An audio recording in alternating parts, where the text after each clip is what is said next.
Rejim ekstraktif itu adalah rejim di mana semua proses-proses sosial dan politik kita itu sangat dipengaruhi oleh kepentingan-kepentingan ekstraktif. Bisa dijelaskan biar teman-teman sudah paham gitu, apa sih yang dimaksud dengan politik sosial itu? Yang tidak hanya mau menyerahkan masa depannya itu pada para pemimpin, tapi juga anak muda yang ingin mengawal. Public Idea, bicara publik, bicara kita. Assalamualaikum warahmatullahi wabarakatuh. Waalaikumsalam. Selamat pagi, selamat siang, selamat sore, selamat malam teman-teman. Berjumpa lagi di channel Rumah Publik kita, yang mana pada kesempatan kali ini kita memasuki segmen yang kedua, yakni segmen Public Idea. Yang mana segmen Public Idea ini akan membahas masalah publik dengan santai. Public Idea bicara publik, bicara kita. Nah teman-teman, pada kesempatan kali ini kita kedatangan tamu yang luar biasa, yakni salah seorang akademisi di Universitas Negeri Jakarta di Prodi dan Studi Administrasi Publik, yakni Pak Yan Wardi. Selamat siang Pak Yan. Selamat siang.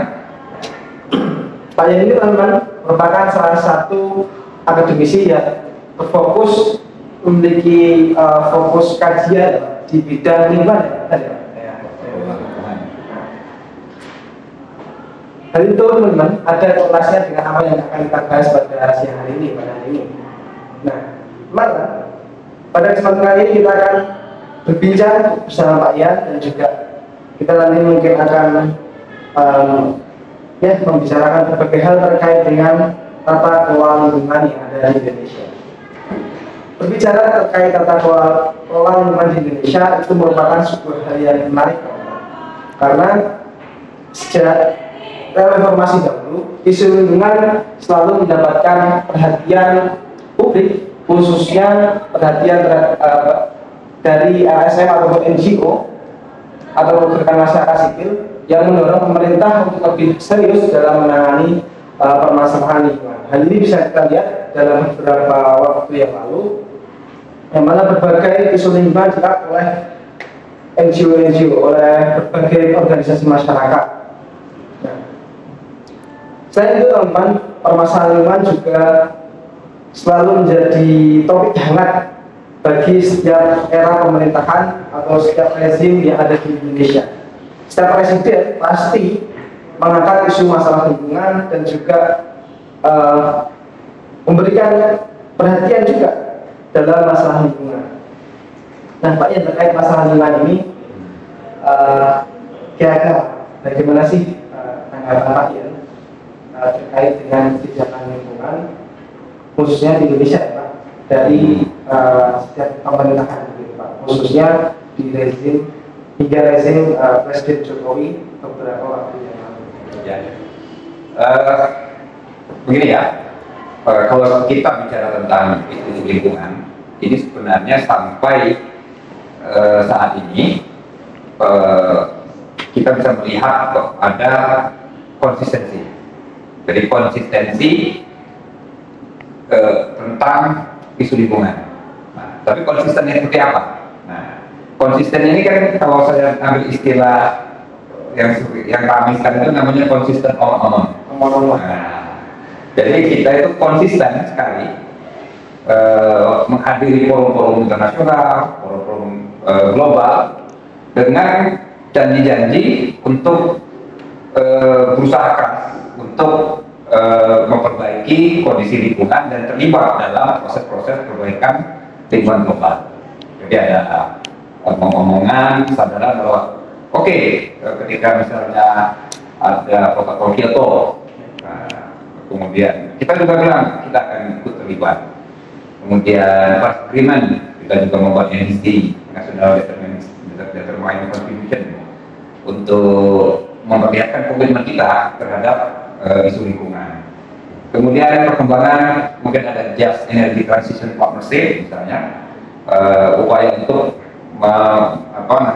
transisi dari energi kotor, energi batu bara, dan kemudian kita ingin beralih ke energi yang terbarukan. Nah, semua itu masuk semua dalam agenda kita mengadopsi, kemudian kita buat juga kebijakan-kebijakan untuk mengikuti komitmen global itu. Nah, cuma yang jadi persoalan itu adalah ini semua percakapan itu selalu kemudian kita tidak dapat menunjukkan apakah ini bisa berjalan atau tidak. Misalnya begini,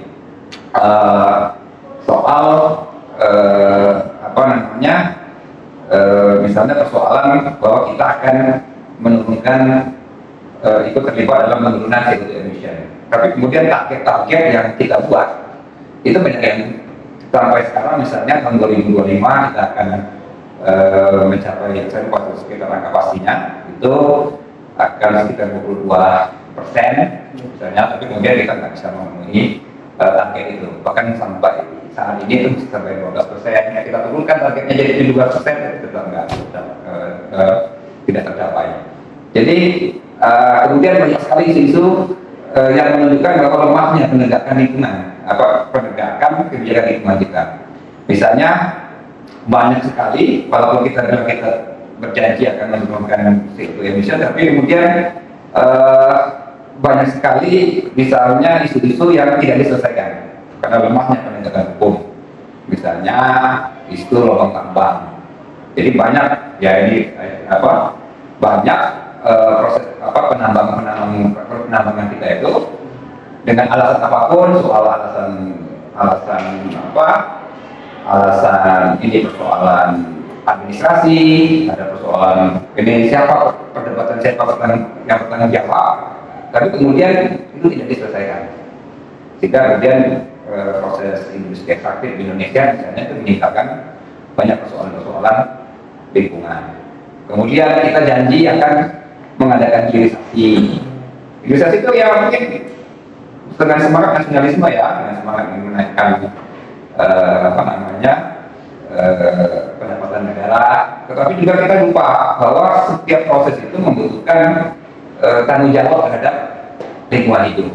Nah, jadi nanti kalau Anda lihat dampak lingkungannya itu, apakah itu sudah dikaji lebih dalam. Nah, itu juga banyak hal yang belum masuk dalam agenda-agenda yang mungkin dipertimbangkan. Jadi antara semangat di global sama praktek-praktek lapangan itu sendiri tidak bertemu. Ada banyak persoalan yang harus kita selesaikan. Satu persoalannya mungkin terkait political will mungkin masuk ya? Ya, kemauan politik dari... Ya, political will itu adalah satu lama ya. Jadi komitmen tidak bisa hanya sekedar diomong-omongkan, tapi itu harus dilaksanakan dalam bentuk praktek di lapangan. Nah, persoalan komitmen ini yang menjadi persoalan kita. Nah, cuma kemudian kan itu tidak mudah untuk membangun komitmen, untuk menunjukkan sebuah komitmen. Kata-kata mudah, tapi menunjukkan komitmen itu tidak mudah, karena itu berkaitan dengan banyak kepentingan bisnis dan politik di Indonesia. Jadi politik dan bisnis dan kita ini kan Indonesia itu dikenal kalau di dalam dunia akademik itu kita tuh polanya itu disebut extractive regime ya.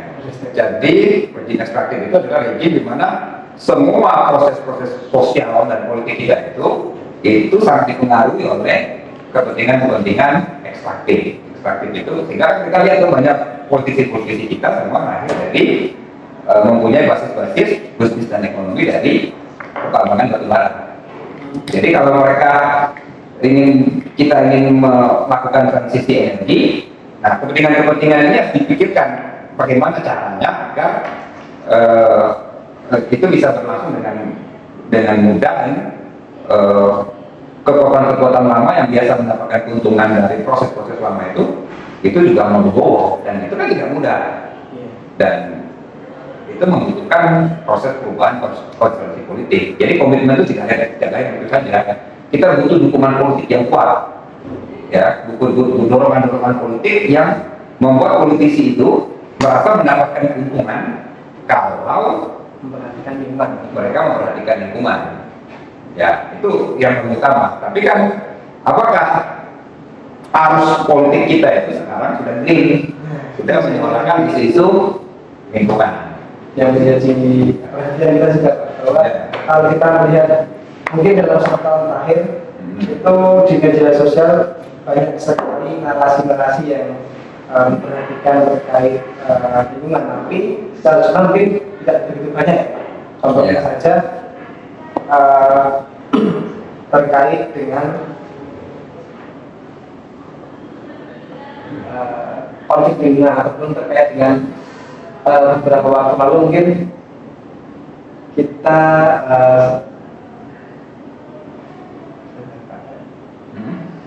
terkait politik hijau ya. Di Indonesia sendiri Pak terkait politik hijau ya, Pak. Ada beberapa NGO, katakanlah ini bisa kita sebut ini ya, kita sebutkan aja ya. NGO-nya itu mungkin seperti Greenpeace ataupun WALHI, yang mana dua NGO ini kan juga punya kekuatan politik ya Pak, dari di lingkungan masyarakat ataupun terhadap pemerintah gitu. Nah, menurut Bapak bagaimana sih kondisi pemuda ataupun generasi sekarang dalam melihat terkait politik hijau ini Pak? Atau mungkin sebelum bisa lebih lanjut itu Pak, mungkin bisa dijelaskan dan biar teman-teman juga paham gitu apa sih yang dimaksud dengan politik hijau itu? Ya, jadi begini ya, yang kita lihat politik itu kan power. Jadi kalau kita ingin bicara soal politik, kita bicara soal power. Power itu akan mempermudah atau memperhambat, mempermudah atau mempersulit, ya kan? Kita akan lebih mudah ketika ada sebuah power yang menciptakan sebuah regulasi, itu mungkin akan mempermudah mempermudah orang lain, tapi di satu sisi juga akan mempersulit orang lain.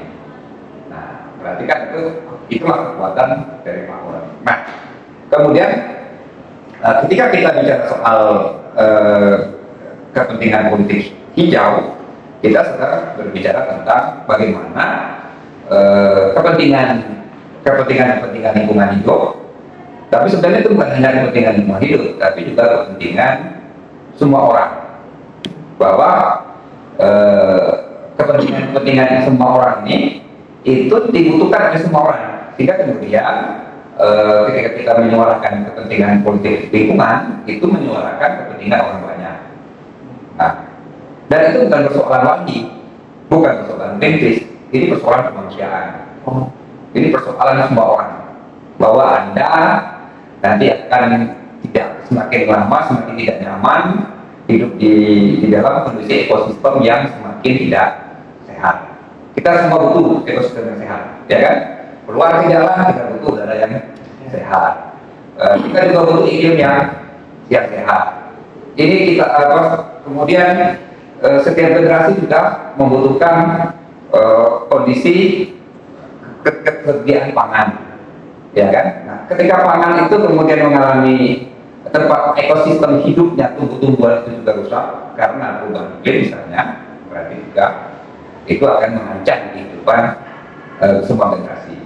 Jadi persoalan kita itu bukan persoalan ini persoalan hijau, tapi ini persoalan semua orang. Bahwa persoalan lingkungan itu adalah persoalan semua orang. Sehingga kemudian kalau kita ingin concern terhadap isu-isu soal lingkungan, kita sedang concern tentang di tempat di mana tempat kita hidup. Kita butuh makanan yang bebas dari bahan-bahan yang bisa membuat kesehatan kita di masa depan terganggu, ya kan? Kita butuh udara yang tidak membuat paru-paru kita rusak. Ini kan kalau kita keluar jalan sekarang, kalau musim panas sedikit, asap di mana-mana, orang bakar apa namanya itu, bakar sampah di mana-mana. Itu kan hari ini memang kalau masih muda itu belum merasakan, tapi kan dalam beberapa tahun ke depan itu kan membuat kondisi kita makin tidak baik. Nah, dan kemudian kerusakan lingkungan di bumi ini, di muka bumi ini kan semakin lama semakin memburuk ya, perubahan iklim. Kita sekarang memasuki era yang namanya krisis iklim, ya kan? Nah, itu juga ada persoalan di mana krisis iklim ini juga akan membahayakan kepentingan masa depan, apa generasi kita di masa depan. Gitu. Nah, berbicara terkait kerusakan lingkungan, karena Pak Yan juga sudah menyinggung terkait kerusakan lingkungan. Sebagai contoh, salah satu yang kita sorot adalah kasus pengolahan tambang terkait lingkungan dan juga kasus deforestasi yang kerap kali menimbulkan konflik kepentingan antara ekonomi dan juga kepentingan untuk perlindungan lingkungan atau tata kelola lingkungan yang lebih baik begitu Pak. Nah, di Sulawesi misalnya Pak, itu mungkin dari sisi pembangunan ekonomi itu dapat membantu masyarakat untuk meningkatkan taraf hidupnya, terus membuka lapangan pekerjaan dan menambah infrastruktur di sana. Tapi di sisi lain ketika kita lihat di Sulawesi misalnya pengembangan nikel, hilirisasi nikel dan juga terkait pengolahan industri ekstraktif di sana itu justru juga berdampak buruk bagi lingkungan gitu Pak. Nah, bagaimana kalau menanggapi kasus ataupun konflik lingkungan yang terjadi dalam mungkin satu dekade itu hanya salah satu contohnya yang selesai Pak. Ya kan masih banyak contoh-contoh ataupun kasus-kasus terkait kerusakan lingkungan ataupun konflik lingkungan yang terjadi yang mungkin belum begitu disorot sebagaimana yang ada di Sulawesi gitu Pak. Nah, bagaimana Bapak menanggapi terkait kasus ataupun ya kalau ada konflik ya diselesaikan. Tapi ini persoalannya kan, bahwa kita itu konflik itu kan apa namanya yang belum pernah selesai itu adalah perdebatan antara apakah kita memikirkan kepentingan saat ini ya atau juga memikirkan kepentingan generasi masa depan. Nah, kalau kita bicara soal kepentingan generasi masa depan, kita juga harus mempertimbangkan juga bahwa proses-proses penambangan itu juga harusnya tidak bisa dilakukan secara ugal-ugalan, secara masif. Semua harus dihitung dan dipertimbangkan. Apakah itu akan merugikan orang di sekitar orang di sana, atau dan juga merugikan kepentingan generasi masa depan. Sehingga kemudian, tapi memang kita juga tidak bisa menghindari bahwa aktivitas tambang itu masih dibutuhkan. Tapi gimana caranya bahwa semua proses itu sudah dilakukan dengan cara yang bertanggung jawab. Satu, tanggung jawab sosial dan lingkungan itu harus ditunjukkan dari awal dan menjadi prioritas utama. Sehingga kemudian apa namanya proses itu juga kalau ketika itu menjadi tanggung jawab utama, keterlibatan masyarakat di sekitarnya juga dipertimbangkan, kepentingan masyarakat juga dipertimbangkan, tetapi juga yang paling penting itu tanggung jawab terhadap dampak-dampak kerusakan lingkungan yang terjadi. Nah, kemudian pilihan-pilihan itu pun juga harus dipilih secara masif. Indonesia kan tahu proses penambangan nikel itu menjadi sangat masif dan banyak tak terkendali. Dan itu sehingga kemudian juga merugikan secara ekonomi, juga merugikan. Kenapa? Produksi yang tinggi itu akan menurunkan harga kan. Nah, itu juga lagi dipertimbangkan. Nah, itu yang saya pikir semua proses penambangan itu memang harus dilakukan betul-betul secara hati-hati dan tentu tanggung jawab. Tapi kalau kita lihat ya Pak, bahwa saat ini kondisi pengelolaan lingkungan khususnya tambang itu mungkin belum begitu baik dan masih banyak PR yang perlu diperbaiki oleh pemerintah. Nah, karena saat dijiring di tag Pak, tanggal 28 ini itu merupakan kebetulan Pak, itu tepat 1 bulan setelah kita masuki era presiden baru gitu Pak. Nah, kalau kita lihat Pak, dalam perjalanan karir dia khususnya dalam proses pemilihan presiden yang lalu itu kalau kita melihat dari 8 misi atau cita dan juga program prioritas presiden itu ada kalimat yang menarik saya Pak, yakni memantapkan sistem pertahanan keamanan negara dan mendorong kemandirian bangsa melalui sumber pangan, energi, ekonomi kreatif, air, ekonomi hijau dan ekonomi biru. Nah, Di situ mungkin sedikit memberikan ya harapan bagi masyarakat secara awam gitu bahwa pemerintah baru semoga dapat memberikan akan juga ada penegasan bahwa akan memantapkan terkait dengan ekonomi hijau, maksudnya dapat menjadi yang gampang masyarakat aman bahwa pemerintah yang baru harapannya dapat mengedepankan ekonomi hijau. Gitu. Gimana pendapat Bapak terkait dengan kebijakan tingkat 5 di presiden yang baru? Ya, untuk masa 1 bulan. Ya, kita sambut lah ya, ada keinginan untuk bicara soal ekonomi hijau, ekonomi biru, kita bicara soal bagaimana menyelamatkan lingkungan. Tapi itu jangan sampai berhenti di omong-omong. Ya kan? Saya suka sekali dengan omong-omong itu. Karena kalau itu berhenti di omong-omong kan tidak akan tidak akan bisa menyelesaikan masalah. Dan itu tidak mudah. Semua proses ini tidak mudah. Bahwa kita ada ambisi mengejar pertumbuhan ekonomi 8%. Ya kan? Bagaimana caranya menciptakan pertumbuhan ekonomi 8%, tetapi tidak memberikan dampak sosial dan lingkungan? Itu tidak mudah. Sehingga memang semua proses ini memang tidak bisa diserahkan begitu saja kepada pemerintah. Kita butuh keterlibatan bukan NGO itu kecil ya, tapi keterlibatan semua stakeholder. Kita butuh ormas-ormas Islam, misalnya ya, bukan ikut menambang, tapi itu ormas Islam yang mau, ya boleh lah kalau masa memang pengen nambang ya. Tapi kita butuh yang punya masa-masa banyak ini, itu mengawal proses-proses. Nah itu yang penting Pak. Ya, mengawal proses-proses, jangan sampai dampak sosial dan lingkungan akibat target 8% itu betul-betul terjadi dan atau dampak sosial lingkungan itu bisa dikendalikan. Berarti kan kita bukan hanya butuh keterlibatan kita butuh keterlibatan masyarakat sipil, kita butuh mahasiswa yang sadar tentang itu, yang ingin mengawal semua proses-proses itu. Dan itu secara utama, karena kalau kita serahkan begitu saja kepada pemerintah, itu sulit. Karena pemerintah butuh kekuatan yang menyatakan. Kita tidak bisa membiarkan pemerintah kita masuk lubang, ya kan? Nah, kalau dipilih oleh para orang-orang yang isiannya cuma pujian, itu bisa masuk betulan.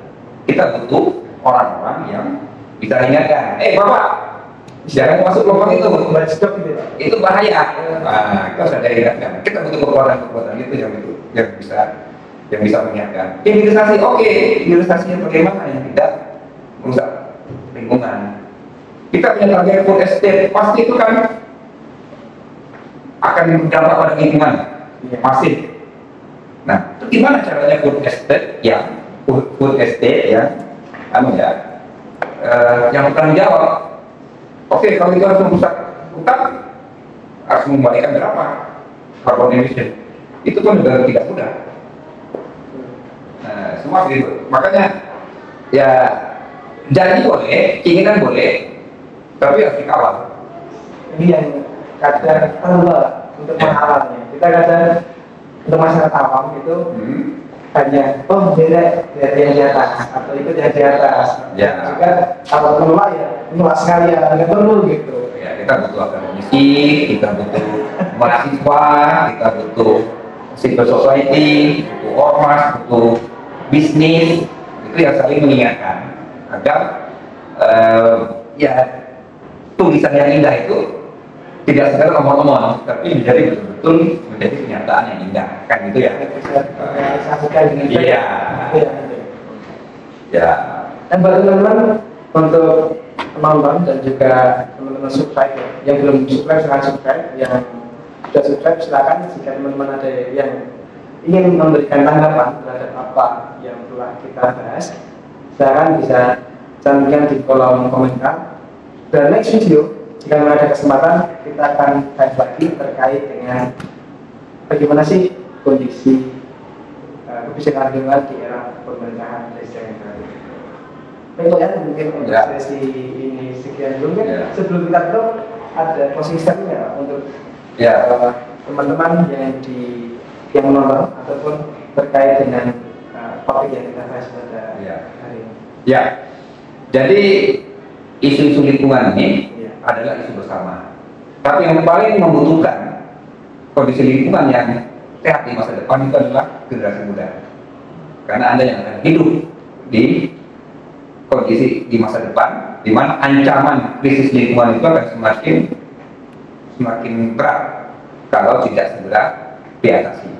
Oleh karena itu ya kita butuh anak-anak muda yang tidak hanya mau menyerahkan masa depannya itu pada para pemimpin, tapi juga anak muda yang ingin mengawal para pemimpin kita agar dapat memikirkan kepentingan anak muda sendiri.